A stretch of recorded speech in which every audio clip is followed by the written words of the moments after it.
नमस्कार, मैं हूं अभिषेक त्यागी। क्रिकेट में जब आप लोगों ने देखा होगा आईपीएल में बहुत सारे खिलाड़ी खेलते हैं, लेकिन खिलाड़ियों के साथ साथ कुछ नेट गेंदबाज भी होते हैं, नेट बॉलर भी होते हैं जिनको नेट बॉलर बोला जाता है।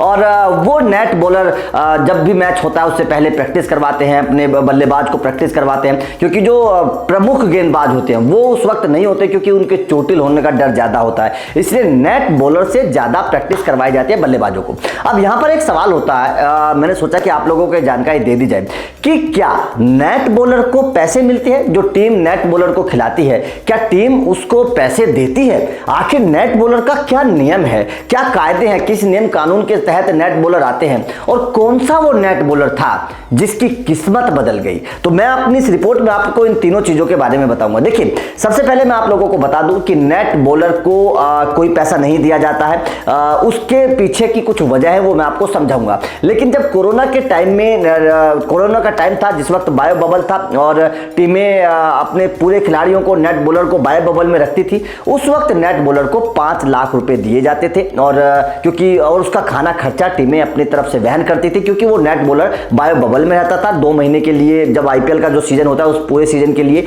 वो टीम के साथ रहता था, इसीलिए जो फ्रेंचाइजीज थी वो उसको 5 लाख रुपए देती थी और उसके रहने और खाने का खर्चा वहन करती थी। लेकिन कोरोना से पहले भी नेट बॉलर को पैसे नहीं दिए जाते थे और कोरोना के बाद दोबारा से फ्री में नेट बॉलर रखे जाते हैं, नेट बॉलर को पैसे नहीं दिए जाते हैं। अब आपके ध्यान में सवाल आता होगा कि भाई क्यों इनको पैसे क्यों नहीं दिए जाते? तो उसके पीछे की वजह है, उसके पीछे की वजह यह है कि एक तो जब नेट बॉलर गेंदबाज बल्लेबाज को गेंदबाजी करता है, क्योंकि विश्व स्तरीय बल्लेबाज होते हैं, तो उसको फायदा होता है, वो कुछ सीखता है। लेकिन यहां पर एक चीज है, यहां पर चीज ये है कि नेट बॉलर भी 2 तरह के होते हैं। एक नेट बॉलर वो होता है कि जो अपनी प्रैक्टिस के लिए टीम के साथ आ जाता है, कोई अकादमी है उस अकादमी से आ जाता है ये, और एक नेट बॉलर वो होता है जिसे टीम स्पेशल तौर पर बुलाती है। बहुत से गेंदबाज ऐसे होते हैं रणजी में या घरेलू क्रिकेट के, बहुत से गेंदबाज ऐसे होते हैं कि जिनका बड़ा नाम होता है, तो टीमें क्या करती हैं, उन स्पेशल गेंदबाजों को अपने पास बुला लेती हैं बल्लेबाजों को प्रैक्टिस करवाने के लिए। तो अगर किसी को स्पेशल तौर पर बुलाया जाता है तो उसको पैसे दिए जाते हैं और उसका फायदा क्या होता है? उसको फायदा यह होता है कि फिर टीमें उस स्पेशल बॉलर को उसकी ग्रूमिंग में, उसको सिखाने में मदद करती है, तो उस नेट बॉलर को पैसे भी दिए जाते हैं। उसको फायदा यह होता है कि उसकी ग्रूमिंग में टीमें मदद करती है, उस फ्रेंचाइजी उसका खर्चा उठाती है।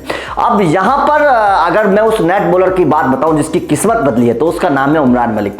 उमरान मलिक को नेट बॉलर के तौर पर इस्तेमाल किया गया था सबसे पहले सनराइजर्स हैदराबाद में।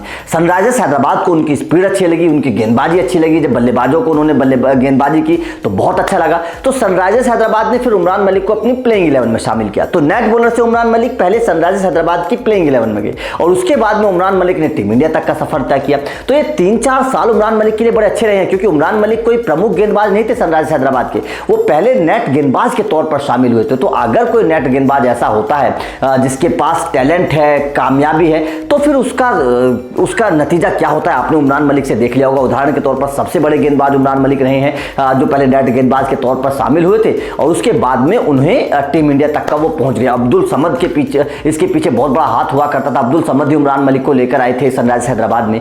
तो जाहिर तौर पर ये नेट गेंदबाज का एक इतिहास होता है, ये नेट गेंदबाज की एक हकीकत होती है जो शायद आप लोगों को नहीं पता होगी कि पैसे मिलते हैं कि नहीं मिलते। तो नेट गेंदबाज को पैसे नहीं मिलते हैं, केवल जो स्पेशल तौर पर बुलाए जाते हैं उन्हीं को पैसे दिए जाते हैं। तो आपका इस खबर पर क्या मानना है? क्या आपको लगता है कि नेट गेंदबाजों को पैसे दिए जाने चाहिए? कमेंट करके जरूर बताइएगा। वीडियो अच्छी लगी तो लाइक और शेयर जरूर करिएगा, क्योंकि इस तरीके की जानकारी आप लोगों को मिलती रहेंगी। तो चैनल को सब्सक्राइब भी कर लीजिएगा। Thank you very much.